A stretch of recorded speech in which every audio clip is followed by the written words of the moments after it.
I've sold most of my assets. I sold Princeton Park last week, by the way, thank goodness. That one in Melbourne. Then I sold my Knoxville one 3 weeks, 4 weeks back, and just left with a couple of them now. And things like, it really giving me some breathing room, because otherwise cash calls are coming. I know one of my friend got 6 cash calls, in his different investments. I got 2 cash calls in my deals also, from my GP partners other than me. And it's pretty trying time. It really is. I think you've done well in your career because for whatever reason you have a knack for timing. Okay.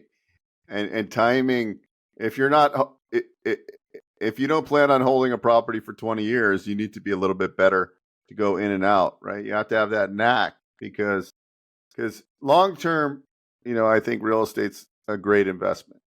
But there's forces of nature that are coming that we don't know exactly what's going to happen. But as long as you have good debt and on your assets, and you should be fine. But it also brings up the point of today's conversation is evaluating opportunities as they come in, and that's what I'm doing. And there's a lot of business models that I'm interested in. I get excited looking at certain businesses, and then I'm like, do I really want to do this business? Do I really want to own this business? So, I guess the question to you is when people present a lot of different business opportunities to you, they always are looking for investors, right? Like, how do you go about figuring out what businesses to jump on and what ones to squash, right? That's a good point. That's a good point. Lots and lots of investors are being facing, because there is dry powder out there. Some people are getting money back from GPs, like in our case, we are sending $16 million or something like that, back to investors. But they're asking, hey, what do you have now? See, you got to be careful. You got to be really, really careful. Don't get into, somebody promises you 20%, 30%, things like that, or, even 10%. I think, you got to really see if it's too good to be true, it is then, you got to evaluate the sponsors. You have to evaluate the deal.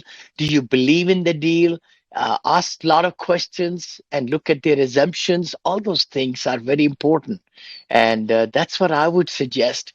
Again, look for different opportunities. I know you and I talked about RALs, residential assisted livings, where they are cash flowing and they will cash flow if you do it right, buy right, and operate right, right? It's a business and franchise business, like you have been suggesting, right?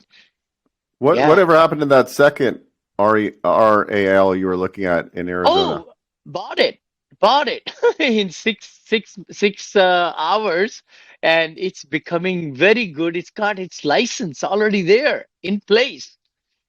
Just got into contract. Looks like they have financing available. That they had assumable loan, I think they're telling me. So I will be looking into that. So that's fantastic.